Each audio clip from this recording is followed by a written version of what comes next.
Today we'll learn how to find 11/16 of an inch on a ruler or tape measure. Let's start by drawing a ruler. A standard ruler divides each inch into 16 equal parts. Here are all the 16th inch marks. Let's understand some common fractions first.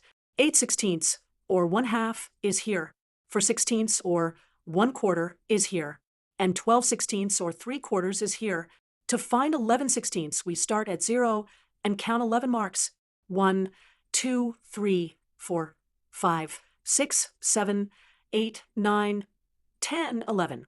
This is 11/16.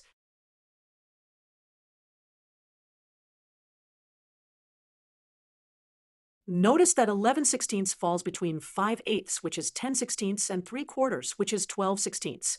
As a decimal, 11/16 is approximately 0.6.